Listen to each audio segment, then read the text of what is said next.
Nice and bright, lovely for the elephant. Hello, hello, hello. Hi, nice donkeys. We were fortunate enough to be able to travel to Zimbabwe for a second time, even during the difficult COVID pandemic. This time around we entered on the Rovers Rail train, and if you haven't seen my video about that incredible train journey yet, make sure to subscribe and watch it right after this one.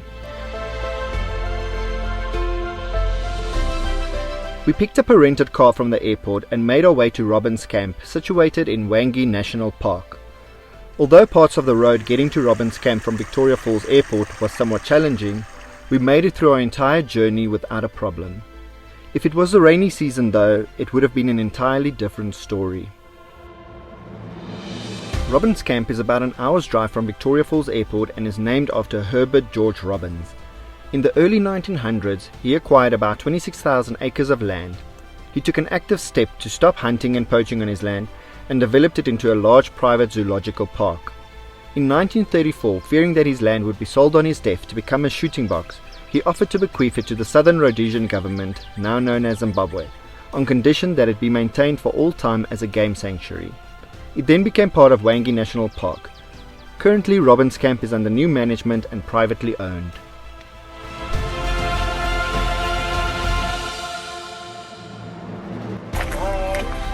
I'll bring them back to you. Hello, hello, hello. You mustn't close the bar yet, we're thirsty.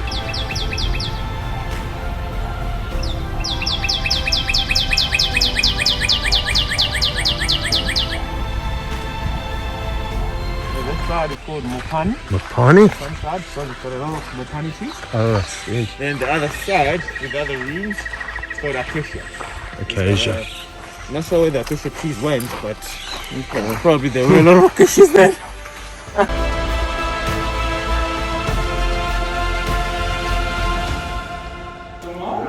Thank you so much. It's gorgeous. Alright. The rooms are tastefully decorated using recycled and local items and fabrics. There are 36 chalets as well as 25 campsites available at Robins Camp.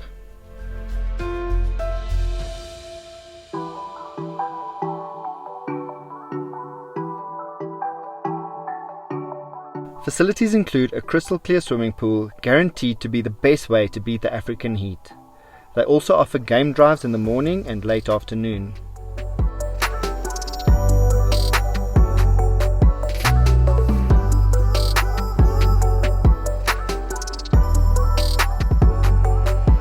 The Nahima bar is open daily and serves some refreshing local and international drinks.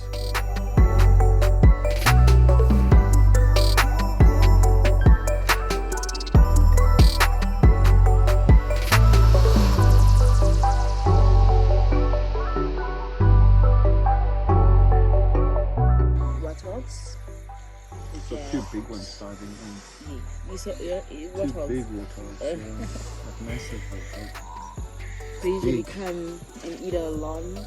They come right under the fence.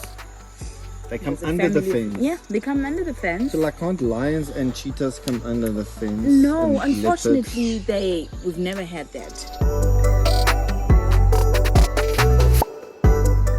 The staff here were so friendly and we enjoyed having conversations regarding the camp and park with them. They went out of their way to make our stay feel special and memorable.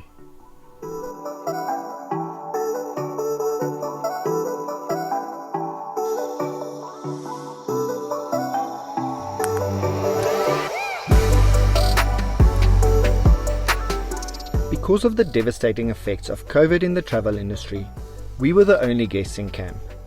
I urge you to please support this camp and other camps inside Hwange once this pandemic has subsided.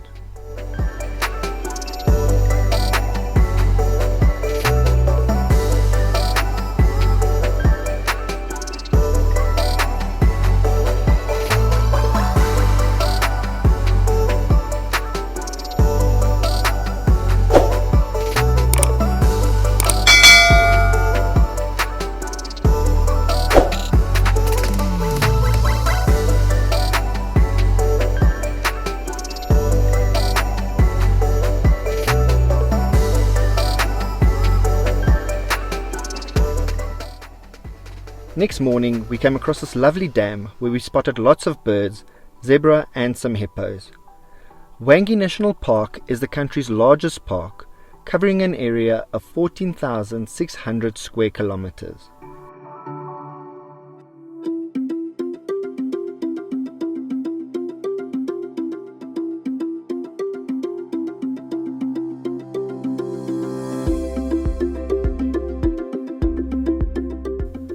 Not only is it home to over 100 species of mammals and almost 400 species of birds, Hwange also contains one of the largest elephant populations in the world.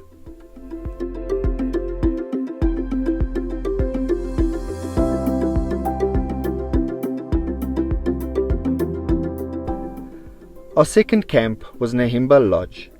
It's situated inside a private concession within Hwange. The main guest area and the 9 spacious guest accommodations are thatched tents built on teak decks, overlooking the magnificent Lodge Pan, a spot that's frequented by a variety of wildlife.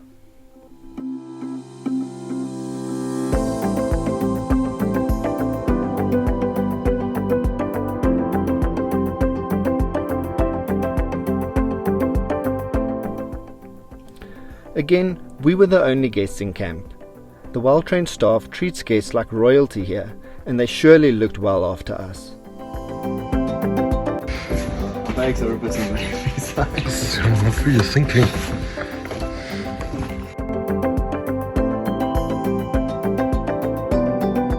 This wild and unspoiled bush paradise isn't fenced off, so animals can freely walk in and out of camp.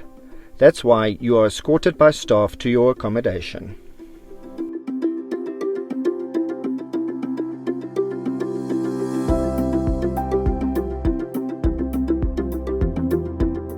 Each unit has a deck looking out on the pan, so if you are lucky, there's a chance that you can enjoy some great game viewing from the comfort of your patio.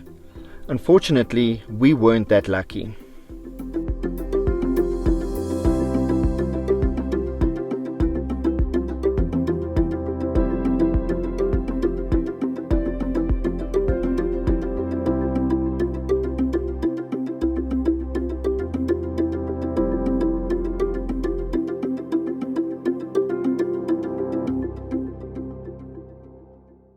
Drinks aren't provided here, which suited us perfectly, as we normally travel with our own drinks.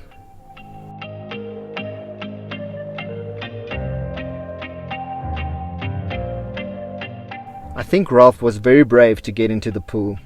Although the pool wasn't too cold and the day was hot, this was still during winter, so a no-go for me. In order for me to get in, it has to be a heated pool or midsummer.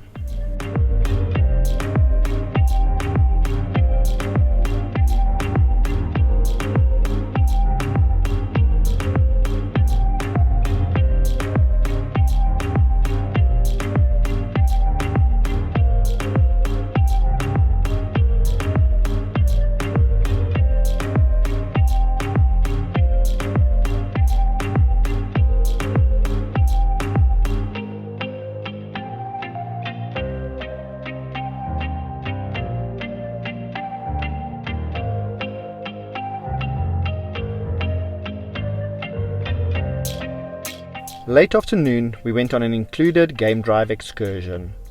Our highly trained guide was very knowledgeable about the wildlife in the area.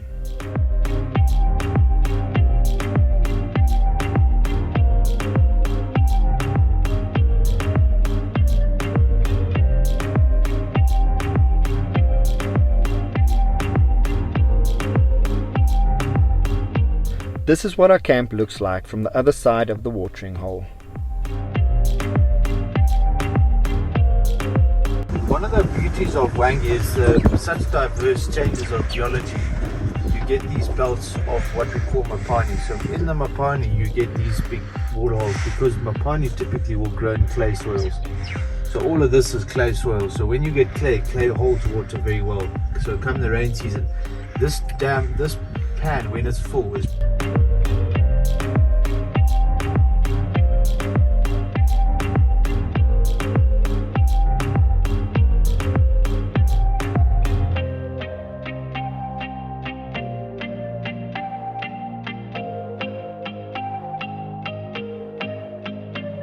So this is the Nahima Seeps. So extremely special place to us as a camp and to the park itself. The seep here almost looks like an elephant graveyard with the amount of bones in the area.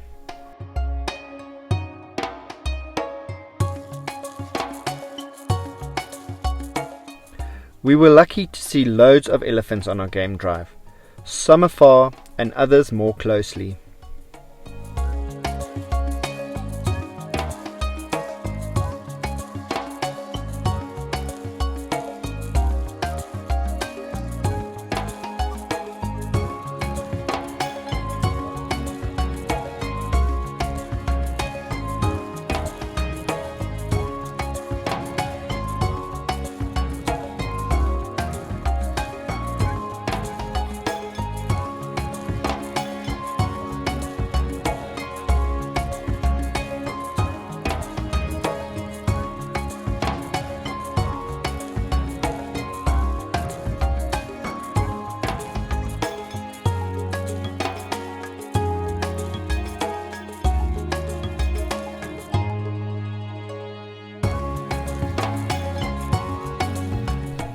This was the perfect spot to enjoy some snacks and sundowner drinks.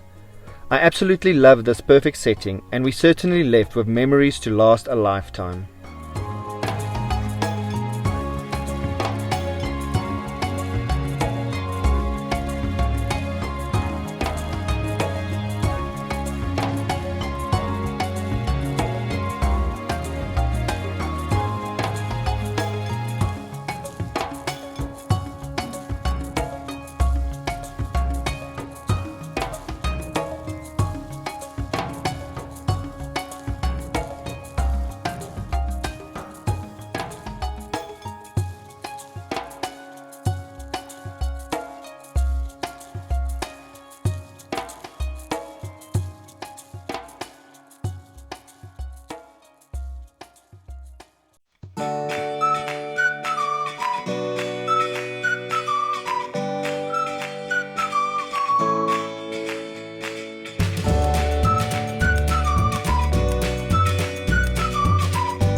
Back at camp, our private dinner table was all set up, and the sweet smell of the fireplace teased our senses.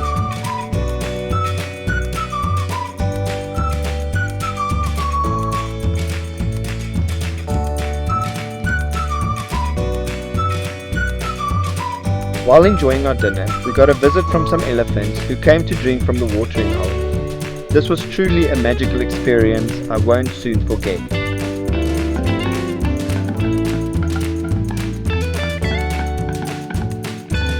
After dinner, we finished the night by stargazing the beautiful night sky next to the warm fire.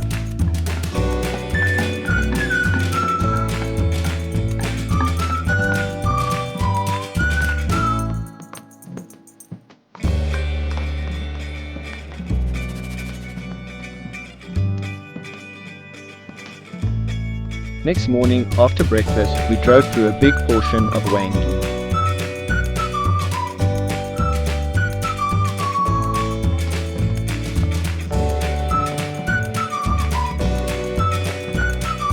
Our first stop was Hwange main camp, to see what it looks like.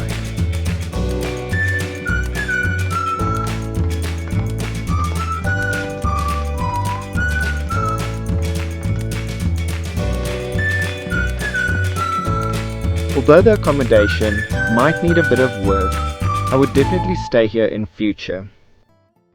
For a camp that's run by the government, I must say it's in a fair good condition. The camp was clean and well maintained.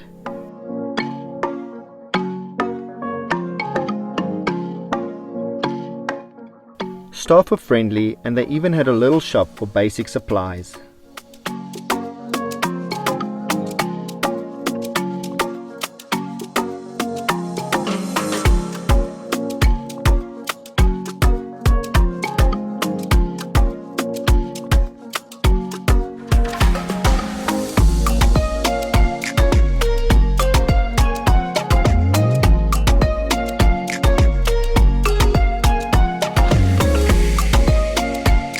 From there we drove to Hwange Safari Lodge, which is just down the road from the main camp. Because of road conditions, we decided to leave our car here and arranged a transfer with the camp we were staying at that night. It's a lovely looking lodge and also recently renovated.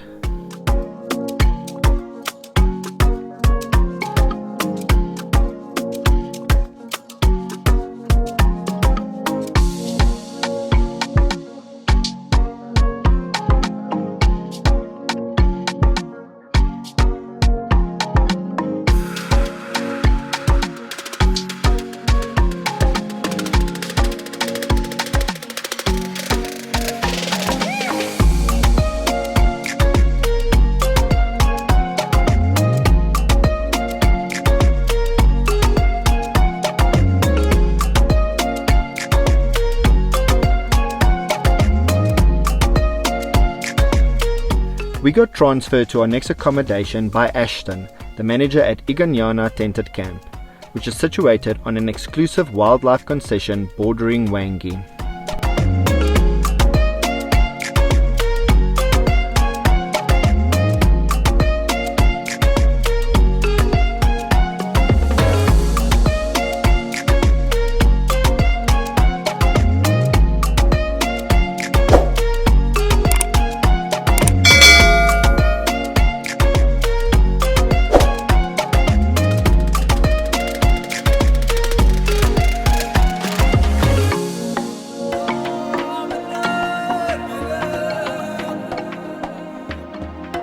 Arriving felt special, with a refreshing welcome drink waiting for us.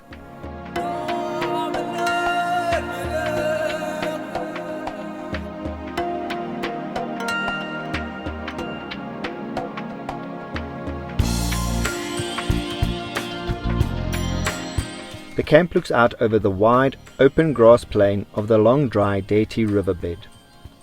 The camp is also open, and a low wall of twisted branches is all that separates you from the wilderness and wild animals beyond.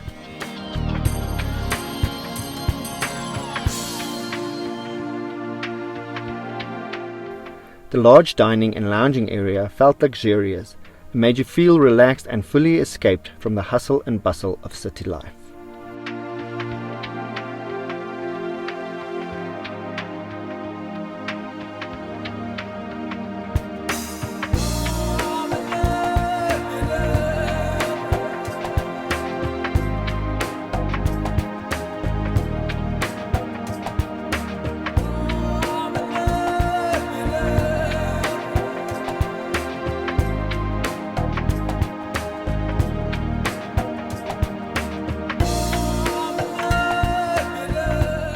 The accommodation was spectacular, fully tented but with luxurious linen and bed inside.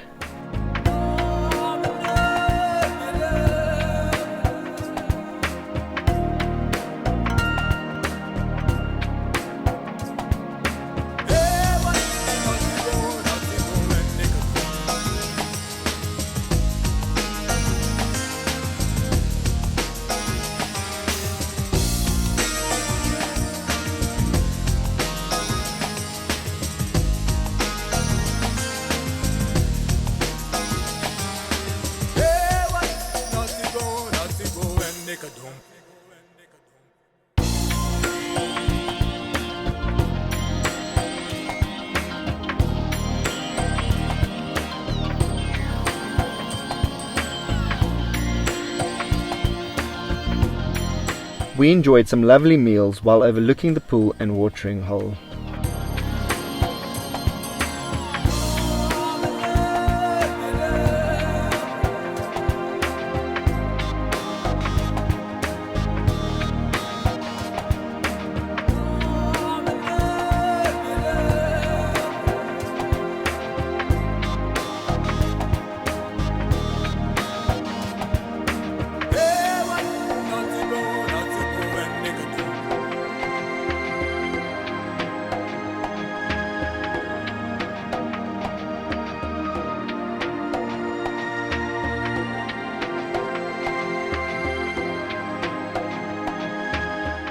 Naturally, we had to go on a game drive. This was not included, but wasn't too pricey either.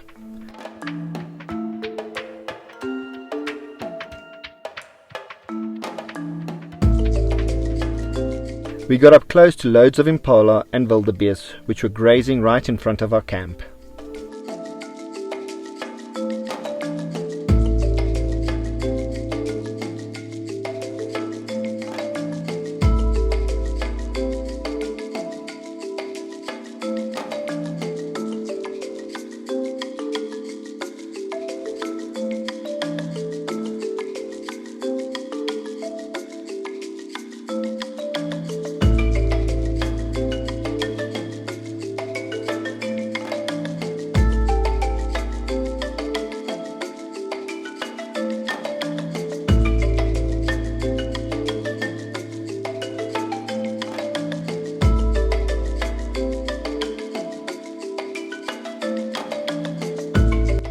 Look at how they move, lifting the legs from one side at the same time.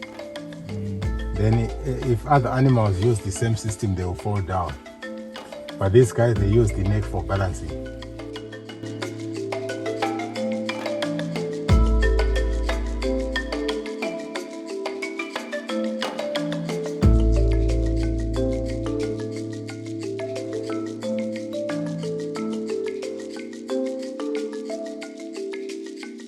Another beautiful sundowner setting, which got interrupted by an elephant wanting to drink.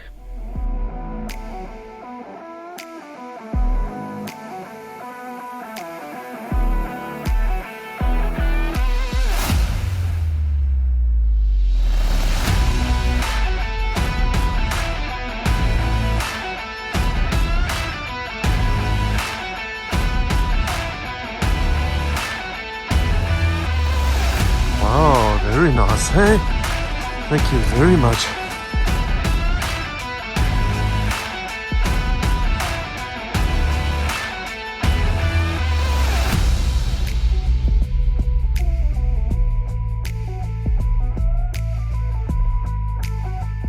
After dinner, we ended the night small talking to other guests next to a cozy fire before being escorted by an armed guard back to our tent.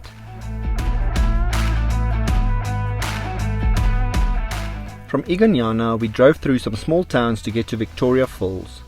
Here we stayed at Batonka Guest Lodge.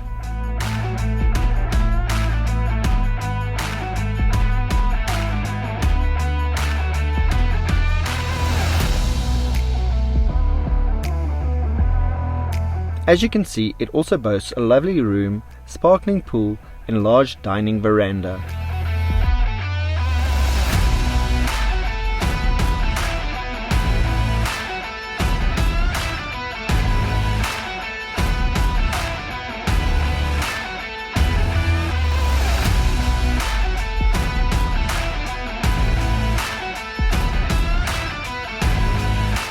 We quickly went for our COVID test in order to fly back to South Africa, and afterwards we went to view the historic 5-star Victoria Falls Hotel.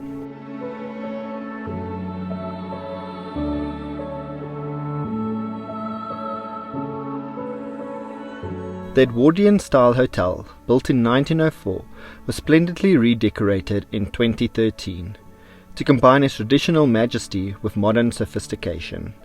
Her Majesty Queen Elizabeth stayed here during her royal tour of Zimbabwe in 1947.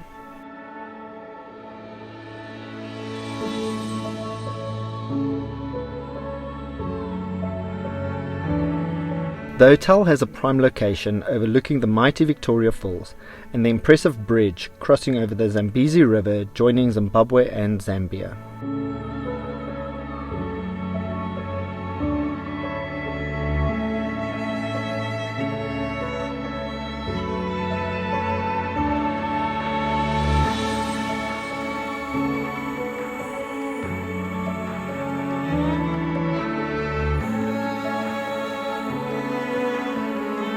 No trip to Zimbabwe would be completed without a visit to the majestic Victoria Falls, and that's exactly how we ended our trip. The falls are fed with water from the Zambezi River, which is the 4th longest river in Africa.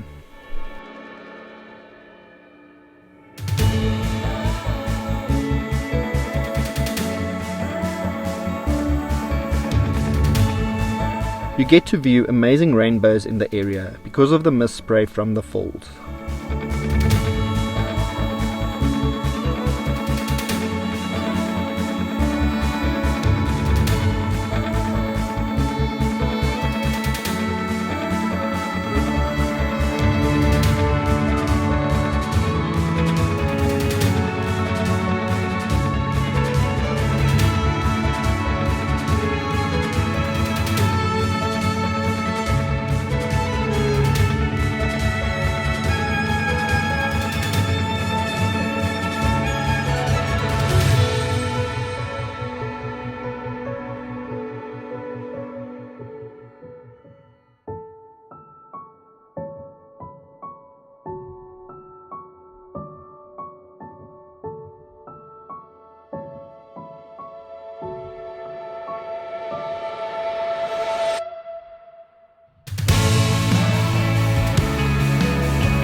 falls has a height of 108 meters and extends over 1,700 meters wide.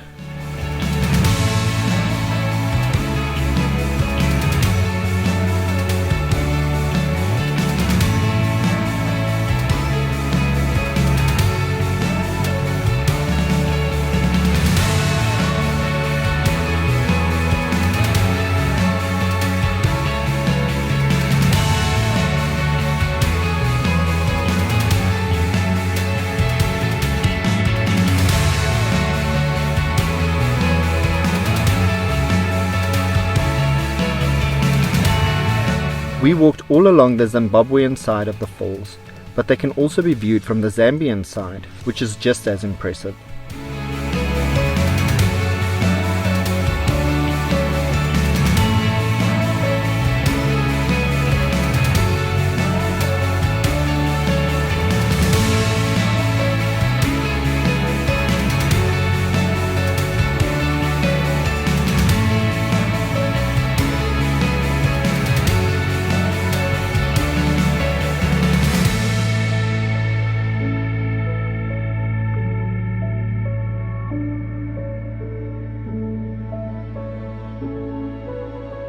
If you are planning to visit the falls during a peak season, remember to take a jacket or poncho with because you are guaranteed to get wet. I would also suggest to maybe wear comfortable, non-slip, open shoes or those water shoes because you would hate to get your Nike Air shoes soaking wet.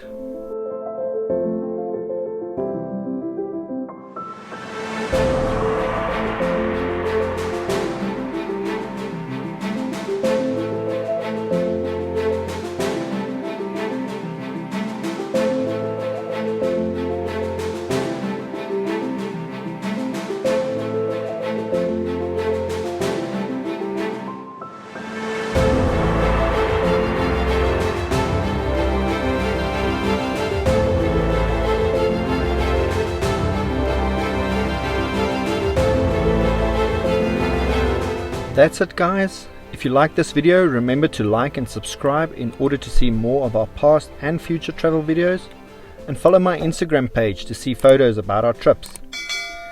Thanks for watching.